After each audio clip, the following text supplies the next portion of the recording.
ఎన్నికల్లో ఇచ్చిన ఒక్కో హామీపై ఫోకస్ చేసింది కూటమి సర్కార్. ఇందులో భాగంగా నిరుపేదలకు భూములు మంజూరు చేసేందుకు తమ వంతు ప్రయత్నాలను ముమ్మరం చేసింది.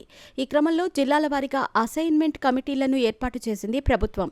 జిల్లాలో ఖాళీగా ఉన్న భూములను రెవెన్యూ శాఖ సిఫారసుల మేరకు ఈ కమిటీ పరిశీలించనుంది. అర్హులైన పేద లబ్ధిదారులకు పంపిణీ చేయనుంది. మాజీ సైనికులకు ఇచ్చే భూములను సైతం ఈ కమిటీ ఖరారు చేయనుంది. ఏపీలో అసైన్డ్ భూముల లెక్కలు తేల్చేందుకు జిల్లా కమిటీలను ఏర్పాటు చేసింది ప్రభుత్వం. ఈ మేరకు రెవెన్యూ శాఖ ఉత్తర్వులు జారీ చేసింది. ఈ కమిటీలో జిల్లా ఇన్ఛార్జ్ మంత్రి చైర్మన్గా వ్యవహరించారు. సంబంధిత జిల్లాకు చెందిన మంత్రులు, ఆర్టీఓ, సబ్ కలెక్టర్లు, సభ్యులు ఉంటారు. కలెక్టర్ కేవలం కన్వీనర్గా మాత్రమే ఉంటారు. అలాగే ఎమ్మెల్సీలు ప్రత్యేక ఆహ్వానితులుగా, ఎమ్మెల్యేలు సభ్యులుగా ఉంటారు. ఇటీవల ఏపీ సర్కార్ గ్రామ కమిటీలను ఏర్పాటు చేసింది. అందులో భూముల వ్యవహారంపై ఫిర్యాదులు వెల్లువెత్తాయి.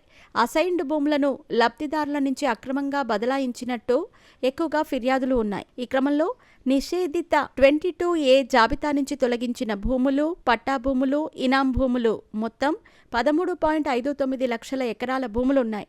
ఇందులో 13.57 లక్షల ఎకరాల భూములను ప్రభుత్వం వెరిఫై చేయించింది.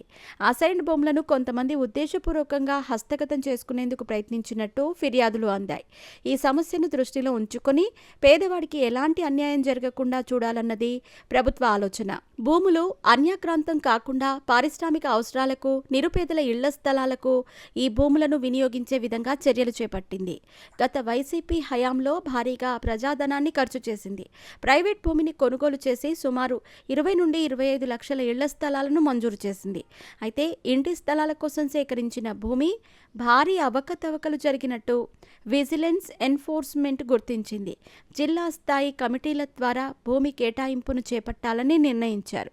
ఇళ్ల స్థలాల పంపిణీతో పాటు భూమి లేని పేదలకు వ్యవసాయ భూమి పంపిణీని పునరుద్ధరించాలని భావిస్తోంది ప్రభుత్వం. భూమి అందుబాటులో లేకపోవటం వల్ల భూమి లేని పేదలకు వ్యవసాయ భూమి పంపిణీ చాలా సంవత్సరాలుగా నిలిచిపోయింది.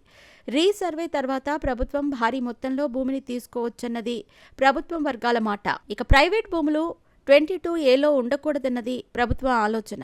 ఆ దిశగా పనిచేయాలని రెవెన్యూ శాఖ మంత్రి అనగాని సత్యప్రసాద్ ఇటీవల జిల్లా కలెక్టర్లకు సూచించారు. ప్రజలను భూమి అనేది సెంటిమెంట్తో కూడిన వ్యవహారమని, పేదలకైతే అది ఒక భరోసా అని అన్నారు. క్షేత్రస్థాయిలో ప్రజలు తమ భూములకు సంబంధించి వివాదాలు లేకుండా హాయిగా ఉండాలని చూడటమే ప్రభుత్వ లక్ష్యమన్నారు. ప్రజల భూ వివాదాల పరిష్కారానికి జిల్లాల కలెక్టర్లు ప్రత్యేక శ్రద్ధ చూపాలని కోరిన విషయం తెలిసిందే.